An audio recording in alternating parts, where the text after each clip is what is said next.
വയനാട്ടിൽ 11,000 തപാൽ വോട്ടുകളുണ്ട്. വോട്ടെണ്ണൽ 3 കേന്ദ്രങ്ങളിലായിട്ടാണ് നടക്കുന്നത്. ആ 3 കേന്ദ്രത്തിലും നമ്മുടെ റെപ്രസെന്റേറ്റീവ്സ് തയ്യാറായി നിൽക്കുകയാണ്. വി എസ് രഞ്ജിത്തൊക്കെ പുലർച്ചെ എഴുന്നേറ്റു. പാലക്കാട്ടെ ടെൻഷനുണ്ട്, വയനാട്ടിലെ വോട്ട് വേണം. പൊതുവെ രാവിലെ എഴുന്ന അല്പം മടിയുള്ള തെരഞ്ഞെടുപ്പിന്റെ സമയത്ത് ഉറങ്ങിയിട്ടേ ഇല്ലെന്നാ പറഞ്ഞത്. അതെ, വലിയ ടെൻഷനായിരുന്നു വി എസിന്. അപ്പോൾ വി എസ് രഞ്ജിത്തിൽ നിന്ന് നമുക്ക് തുടങ്ങാം. ഐശ്വര്യ, അങ്ങനെ വയനാട്ടിൽ നിന്ന് തുടങ്ങുന്നു, കൽപ്പറ്റയിൽ നിന്ന് തുടങ്ങുന്നു. V S Ranjith, very good morning. കൽപ്പറ്റയിൽ നിന്ന് നമ്മൾ എത്തുമ്പോൾ വലിയ പ്രതീക്ഷകൾ 3 മുന്നണികൾക്കുമുള്ള മണ്ഡലമല്ല. ഒറ്റ ചോദ്യമേ ഉള്ളൂ, 3 ലക്ഷം കടക്കുമോ എന്നതാണ് ഏറ്റവും പ്രധാനപ്പെട്ട ചോദ്യം. ആ ഒരൊറ്റ ചോദ്യത്തിലായിരിക്കും വയനാട് നിൽക്കുക. 1 ലക്ഷം കടക്കുമോ നവ്യ ഹരിദാസ് എന്ന ചോദ്യം. ഈ 2 ചോദ്യങ്ങളാണ് വയനാട്ടിൽ നിന്ന് നമ്മൾ പ്രതീക്ഷിക്കുന്നത്. കൽപ്പറ്റയിൽ എപ്പോഴാണ് പൊതുവെ എങ്ങനെയാണ്, തണുപ്പുണ്ടോ വയനാട്ടിൽ? പ്രത്യേകിച്ച് തണുപ്പ് കൂടി വരുന്നൊരു സമയമാണ്. തെരഞ്ഞെടുപ്പിന്റെ ചൂട്, അന്തരീക്ഷത്തിന്റെ തണുപ്പ്. എങ്ങനെയാണ് വി എസ് രഞ്ജിത്ത് അവിടുത്തെ കാലാവസ്ഥ ഇപ്പോൾ?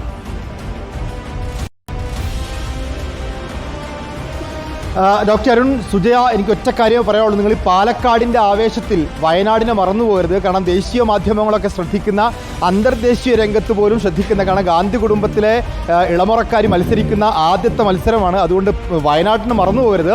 ഇപ്പോൾ ഞാൻ നിൽക്കുന്നത് കൽപ്പറ്റയിലെ SKMJ ഹയർ സെക്കൻഡറി സ്കൂളിന് മുമ്പിലാണ്. ഇവിടെയാണ് സ്ട്രോങ് റൂം ഉള്ളത്. മാനന്തവാടിയുടെയും ബത്തേരിയുടെയും കൽപ്പറ്റയുടെയും വോട്ടുകളാണ് ഇവിടെ എണ്ണിത്തുടങ്ങുന്നത്. രാവിലെ നല്ല തണുപ്പുണ്ട്. ഏതായാലും പോലീസുകാർ ഇപ്പോൾ നമ്മളെ അകത്തേക്ക് കയറ്റി വിട്ടിട്ടില്ല. അല്പസമയത്തിനകം പാസ്സുള്ളവർ അകത്തേക്ക് കയറ്റി വിടുമെന്ന് പ്രതീക്ഷിക്കുന്നു. ഈ 3 ഇവിടുത്തെ സ്ട്രോങ് റൂമിൽ നിന്ന് 3 ഇടങ്ങളിലായി, ഇപ്പോൾ ഈ ദൃശ്യങ്ങളിൽ എനിക്ക് തോന്നുന്നു മാനന്തവാടിയുടെ വോട്ടെണ്ണുന്ന കേന്ദ്രം കാണാൻ സാധിക്കും. ഇതുപോലെ ഓരോ സ്ഥലത്തും വ്യത്യസ്തമായിട്ട്, ഓരോ മണ്ഡലങ്ങൾക്കും വ്യത്യസ്തമായ കേന്ദ്രങ്ങൾ തുറന്നു കൊടുത്തിട്ടുണ്ട്. അവിടെ 14 ടേബിളുകളിലായിട്ടായിരിക്കും വോട്ടുകൾ എണ്ണിത്തുടങ്ങുക. എന്ന് പറഞ്ഞാൽ 7 മണ്ഡലങ്ങളിലൂടെയും വിവരങ്ങൾ നമുക്ക് ഒരേ സമയത്ത് അറിയാൻ വേണ്ടി സാധിക്കും. 7 മണ്ഡലങ്ങളും ഒരേ സമയത്ത് എണ്ണിത്തുടങ്ങും. നേരത്തെ സുജിയെ സൂചിപ്പിച്ച പോലെ തന്നെ 11,000 ഇവിടുത്തെ പോസ്റ്റൽ വോട്ടുകളുടെ എണ്ണം. അതൊന്നും എണ്ണാനില്ല, കാരണം അതൊക്കെ സ്വാഭാവികമായിട്ടും UDF വലിയ മേൽക്കൈ ഇവിടുത്തെ പോസ്റ്റൽ വോട്ടുകളിലൊക്കെ ഉണ്ട്. ആ പോസ്റ്റൽ വോട്ടുകൾ ആദ്യം എണ്ണിത്തുടങ്ങും, 8 മണിയോടുകൂടി എണ്ണിത്തുടങ്ങും. അതേസമയം സമാന്തരമായി തന്നെ 7 കൗണ്ടിംഗ് സ്റ്റേഷനുകളിലുമായിട്ട് കൗണ്ടിംഗ് തുടങ്ങും.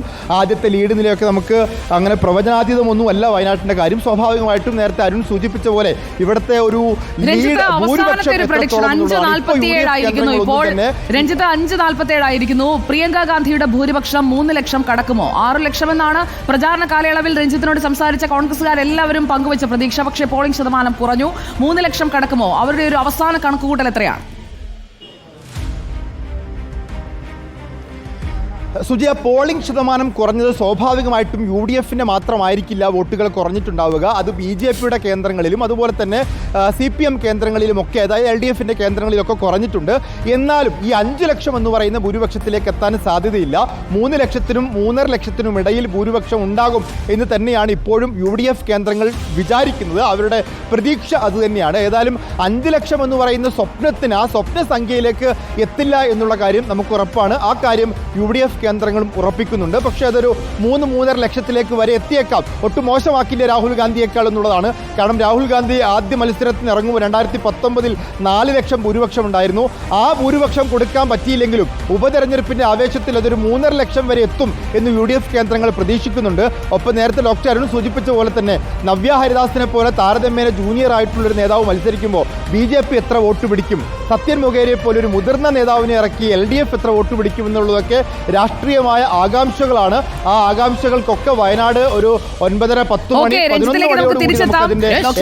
ലീഗിന്റെ വോട്ടാണ് എണ്ണണ്ട, ജയിച്ചു കഴിഞ്ഞു, ഭൂരിപക്ഷം ഉറപ്പാണ് എന്നൊക്കെ നമ്മുടെ പ്രേക്ഷകരൊക്കെ അഭിപ്രായപ്പെട്ടു. കാര്യം ഇക്കുറി ഒരു തരത്തിലും ചാഞ്ചാട്ടമില്ലാതെ പോൾ ചെയ്തിരിക്കുന്ന വോട്ട് ഞാൻ ഇപ്പോഴും വിശ്വസിക്കുന്നു കോൺഗ്രസിനേക്കാൾ ലീഗിന്റെ വോട്ടായിരിക്കും.